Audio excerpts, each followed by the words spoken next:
Now Zedekiah rebelled against the king of Babylon.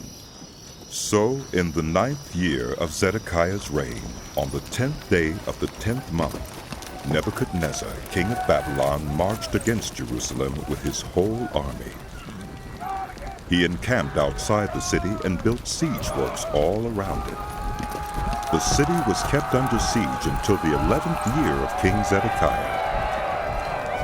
By the 9th day of the 4th month, the famine in the city had become so severe that there was no food for the people to eat. Then the city wall was broken through, and the whole army fled at night through the gate between the two walls near the king's garden, though the Babylonians were surrounding the city.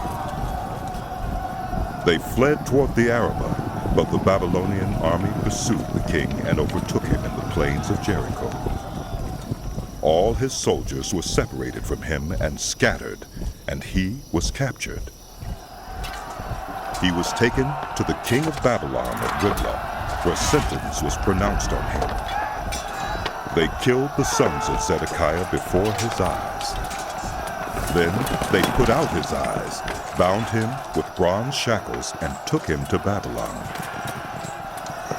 On the 7th day of the 5th month, in the 19th year of Nebuchadnezzar, king of Babylon, Nebuzaradan, commander of the imperial guard, an official of the king of Babylon, came to Jerusalem. He set fire to the temple of the Lord, the royal palace, and all the houses of Jerusalem. Every important building he burned down. The whole Babylonian army under the commander of the imperial guard broke down the walls around Jerusalem. Nebuzaradan, the commander of the guard, carried into exile the people who remained in the city, along with the rest of the populace and those who had deserted to the king of Babylon. But the commander left behind some of the poorest people of the land to work the vineyards and fields. The Babylonians broke up the bronze pillars, the movable stands, and the bronze sea that were at the temple of the Lord, and they carried the bronze to Babylon. They also took away the pots, shovels, wick trimmers, dishes, and all the bronze articles used in the temple service. The commander of the imperial guard took away the censers and sprinkling bowls, all that were made of pure gold or silver.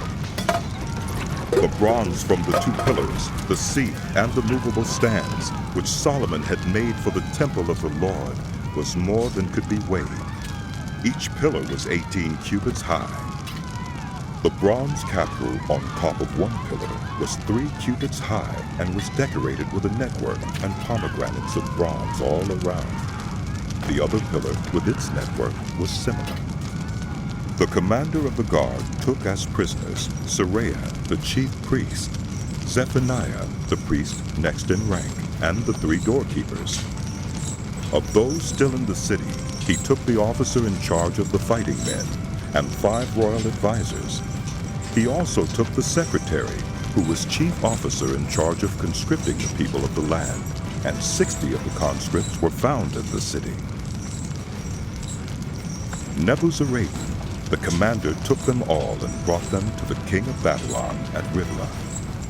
There at Riblah, in the land of Haman, the king had them executed. So Judah went into captivity away from her land. Nebuchadnezzar, king of Babylon, appointed Gedaliah, son of Ahikam, the son of Shaphan, to be over the people he had left behind in Judah. When all the army officers and their men heard that the king of Babylon had appointed Gedaliah as governor, they came to Gedaliah at Mizpah. Ishmael, son of Nethaniah.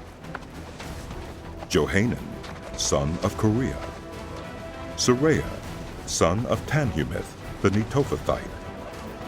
Jaazaniah, the son of the Meuchathite, and their men. Gedaliah took an oath to reassure them and their men. Do not be afraid of the Babylonian officials, He said. Settle down in the land and serve the king of Babylon, and it will go well with you. In the 7th month, however, Ishmael, son of Nethaniah, the son of Elishama, who was of royal blood, came with 10 men and assassinated Gedaliah, and also the men of Judah, and the Babylonians who were with him at Mizpah. At this, all the people from the least to the greatest, together with the army officers, fled to Egypt for fear of the Babylonians. In the 37th year of the exile of Jehoiakim, king of Judah, in the year Marduk became king of Babylon, he released Jehoiakim, king of Judah, from prison. He did this on the 27th day of the 12th month. He spoke kindly to him and gave him a seat of honor, higher than those of the other kings who were with him in Babylon. So Jehoiakim put aside his prison clothes, and for the rest of his life ate regularly at the king's table. Day by day, the king gave Jehoiakim a regular allowance as long as he lived.